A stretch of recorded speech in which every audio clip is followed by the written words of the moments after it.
Hey guys, I'm Ben with MAGVIEW, and I'm just here to give you a few tips on how to get the most out of your B1 and S1 adapter. First thing you're going to want to do is download the MAGVIEW app. It's free off the App Store. You can get it on Android or Apple. That's going to give you a lot of tools to make everything work a lot more smoothly. Most modern day phones have multiple cameras, so if you're using their regular camera app, when you zoom in, a lot of times it'll switch lenses on you. Using the app will prevent your cameras from switching and make your user experience a lot more smooth. We got the grid system here that you can use, and that'll just keep everything centered up.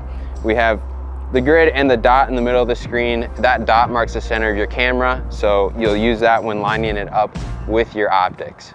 One of the first tips when using the grid system is to chase the light. So when you open up the app, you'll pull up the grid system, and when you're looking at your optic, you'll see light shining through, and you're just gonna put that dot in the center of that circle and just keep moving it closer until the magnet takes it and you're lined up. The same principles can be applied to using binoculars.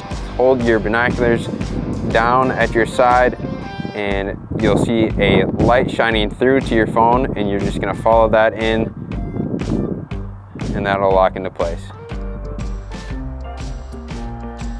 So sometimes what will happen when you line your phone up with your spotting scope is you'll get a partial lineup. So that means that you just have some shadowing on your phone. So if that happens, you'll basically just chase the shadow. So if it's on your right side, you'll want to slide your phone to the right, and that will get you back to your full image.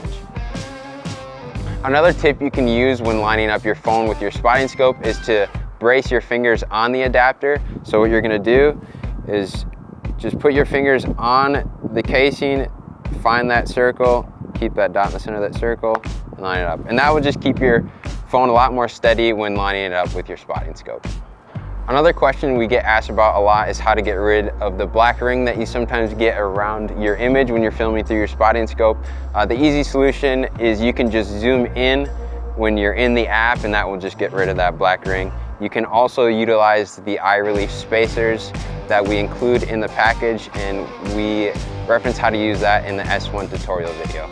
If you're someone who likes to shoot in portrait versus landscape, an easy trick is to loosen this clamp on the side of your spotting scope. If you just loosen that and twist it, you can lock that in, and that will allow you to shoot portrait. So the cool thing about the B1 is you can easily switch between portrait or landscape when your phone is attached. So if you're just holding your phone and you want to switch between landscape or portrait, all you have to do is rotate the binoculars and you're good to go. I hope these tips help you out, and if you have any questions, feel free to contact our customer support team or learn more at magviewgear.com.